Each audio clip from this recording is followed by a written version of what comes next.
Assalamualaikum warahmatullahi wabarakatuh. Perkenalkan, nama saya Safira Salsabila, kelas 63 3A05 dengan NIM 63230463, program studi akuntansi, Fakultas Ekonomi dan Bisnis. Di sini saya akan menjelaskan tujuan presentasi, yaitu dalam rangka memenuhi persyaratan ujian akhir semester karakter building. Sebelum saya memulai presentasinya, di sini saya membuat artikel dengan tema yaitu keprihatinan bangsa tentang ancaman radikalisme terhadap NKRI yang bersumber dari beberapa website dan jurnal yang saya rangkum, yaitu sebagai berikut.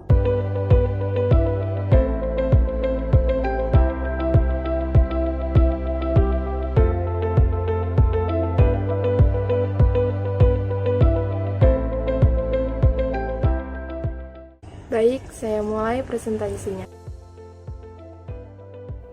Apa itu radikalisme? Radikalisme adalah sebuah paham yang menginginkan perubahan sosial, politik, atau budaya secara drastis, seringkali melalui cara-cara ekstrim atau kekerasan. Di Indonesia, keberadaan radikalisme menjadi perhatian serius karena dapat mengancam keutuhan negara, Kesatuan Republik Indonesia, dan bertentangan dengan nilai-nilai Pancasila. Secara etimologis, kata radikal berasal dari bahasa Latin yaitu radix, yang berarti akar, dan isma artinya gerakan. Orang yang radikal biasanya orang yang mengerti pada sebuah permasalahan hingga ke akar-akarnya. Mereka lebih sering memegang teguh pada sebuah prinsip hingga pada akar permasalahannya. Oleh karena itu, kata radikalisme secara etimologis yaitu gerakan yang memiliki akar yang kuat. Kata radikalisme dimaknai sebagai doktrin atau praktek paham ekstrim. Paham radikalisme sendiri bisa mempengaruhi seseorang karena ia merasa tidak nyaman dengan situasi dan kondisi yang ia rasakan saat ini, seperti dengan tidak nyamannya situasi negara dan demokrasi yang ada di dalamnya yang tidak berpihak kepada kehidupannya. Kemudian dengan adanya peristiwa itu, ia mulai mencari ideologi lain, termasuk ideologi radikalisme, yang karena ketidaktahuan dan kurang kesadaran bahwa orang tersebut masuk ke dalam ajaran radikalisme. Dengan demikian, sebutan paham radikalisme dalam artikel ini sama maknanya dengan terorisme. Ciri radikalisme. Kelompok radikal memiliki ciri yang hampir sama dalam berhubungan dengan lingkungannya. Antara lain, yang pertama, mengklaim kebenaran tunggal dan menyesatkan kelompok lain yang tak sependapat. 2. Radikalisme dicirikan dengan perilaku beragama yang lebih memprioritaskan persoalan-persoalan sekunder dan mengesampingkan yang primer.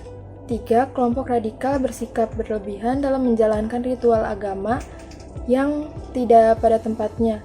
Dalam berdakwah, mereka mengesampingkan metode bi-al-hikmah seperti yang digunakan Nabi SAW, sehingga dakwah yang dilakukannya justru membuat umat Islam yang masih awam merasa ketakutan dan keberatan. Yang keempat, mutlak dalam berinteraksi, keras dalam berbicara terutama terkait apa yang diyakininya, dan emosional dalam berdakwah atau menyampaikan pendapat. Ada 4 ciri-ciri yang bisa dikenali dari sikap paham radikal. 1. Intoleran. Pemikiran tidak toleran dan tidak menghargai pendapat atau keyakinan orang lain. Sikap fanatik, seseorang yang selalu merasa benar sendiri dan menganggap orang lain salah. Ketiga, eksklusif. Eksklusif artinya mengunggulkan diri dari kelompok lain dan menutup diri dari pemahaman yang terbuka. 4. Revolusioner. Revolusioner artinya cenderung menggunakan cara-cara kekerasan untuk mencapai tujuan. Sejarah radikalisme. Sejak zaman Orde Baru dan zaman Reformasi hingga sekarang ini, paham radikal di Indonesia sudah telah berkembang dengan pola yang dinamis. Pada masa pemerintahan Presiden Soeharto, radikalisme terjadi dengan cara rekayasa politik dengan menjadikan mantan anggota dari gerakan radikal, yakni DITII Darul Islam Tentara Islam Indonesia, sebagai anggota jihad sehingga memunculkan Islam.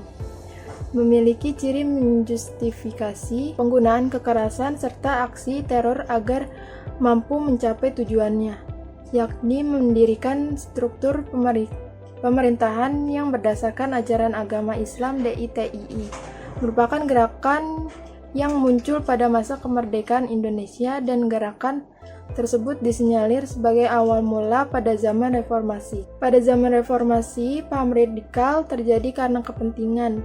Paham radikal yang terjadi di Indonesia sekarang ini disebabkan oleh adanya keinginan untuk mencapai tujuan tertentu sesuai dengan pemahaman mereka atau penganut paham radikal terhadap agama. Dalam usaha mencapai tujuan tersebut, seringkali cara yang digunakan ialah dengan cara kekerasan. Ada beberapa peristiwa radikalisme yang terjadi di Indonesia. Salah satunya peristiwa terorisme yang menggambarkan ialah aksi terorisme bom Bali, yang merupakan peristiwa terorisme yang mengatasnamakan Islam yang terjadi pada 12 Oktober 2002. Ledakan bom ini terjadi di 3 lokasi, yaitu diskotik Sari Club, diskotik Pedis, dan sekitar kantor konsulat Amerika. Peristiwa tersebut bukan merupakan aksi terorisme pertama dan terakhir yang bermotifkan ideologi. Pada tahun 2000, terjadi pengeboman terhadap gereja-gereja di 13 kota di Indonesia yang dilakukan oleh sekelompok golongan radikal yang mengatasnamakan Islam. Peristiwa pengeboman serentak di malam Natal itu merenggut 16 nyawa dan 96 lainnya luka-luka. Berdasarkan teori yang telah dikemukakan, maka radikalisme dipandang sebagai suatu perbuatan yang dilakukan secara sadar dan atas keinginan pribadi dan keputusan pribadi. Karena itu, kelompok radikal tidak memikirkan akibat atas keinginan mereka, yang penting keinginannya bisa tersalur. Ada 3 penyebab yang mendorong munculnya paham radikal di Indonesia.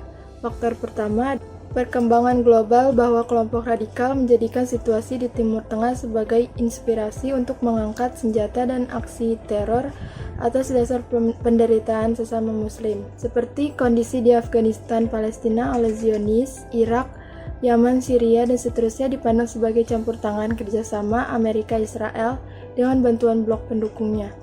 Adapun faktor kedua adalah terkait dengan kian tersebar luasnya paham Wahabisme yang menggabungkan budaya Islam ala Arab yang konservatif. Wahabisme sendiri dianggap bukan sekedar aliran pemikiran atau ideologi, melainkan mentalitas yang membuat batas kelompok yang sempit dari kaum muslimin sendiri, sehingga dengan mudah mereka mengatakan di luar kelompok mereka yang berbeda sikap, pandangan, dan pemikiran adalah kafir, musuh, dan wajib diperangi. Faktor ketiga adalah karena kemiskinan atau keadilan sosial. Kondisi ini tidak berpengaruh langsung terhadap merebaknya aksi radikalisme, namun perasaan termarginalkan adalah hal utama yang kemungkinan membuat keterkaitan kuat antara kemiskinan yang terjadi dan laten radikalisme. Ada beberapa faktor yang menyebabkan terjadinya paham radikalisme, yaitu 1. Faktor pemikiran. Radikalisme dapat muncul dan berkembang karena adanya pemikiran bahwa segala sesuatu hal harus diubah ke arah yang mereka inginkan, meskipun harus menggunakan cara kekerasan. Faktor sosial. Paham radikalisme sangat mudah untuk disebarkan dengan cara mengaruhi pemikiran orang lain, apalagi bila ternyata orang tersebut berpikiran sempit dan mudah percaya kepada pihak yang dianggap membawa perubahan ke dalam hidupnya. Faktor psikologis. Paham radikalisme bisa muncul dalam diri seseorang yang memiliki berbagai permasalahan, rasa iri, dengki, benci, serta dendam. Semua hal tersebut akan berpotensi mengarah pada tindakan radikal. Faktor ekonomi. Tidak bisa dimungkiri bahwa faktor ekonomi bisa menjadi sumber banyak permasalahan, termasuk memunculkan paham radikalisme. Yang kelima, faktor politik. Radikalisme ternyata juga bisa muncul jika ada sekelompok orang yang merasa bahwa pemerintah negara tidak adil kepada rakyatnya atau hanya fokus dan memperhatikan segelintir kelompok. Yang keenam, faktor pendidikan. Secara tidak langsung, faktor pendidikan juga bisa penyebab munculnya paham radikalisme. Nyatanya yang banyak terjadi adalah ideologi radikalisme disusupkan dengan mudahnya ke dalam materi pelajaran di sekolah. Berbagai cara mencegah radikalisme, yaitu dalam bidang pencegahan, BNPT menggunakan 2 strategi. Yang pertama, kontraradikalisasi, yakni upaya penanaman nilai-nilai keindonesiaan serta nilai-nilai non-kekerasan. Dalam prosesnya, strategi ini dilakukan melalui pendidikan baik formal maupun non-formal.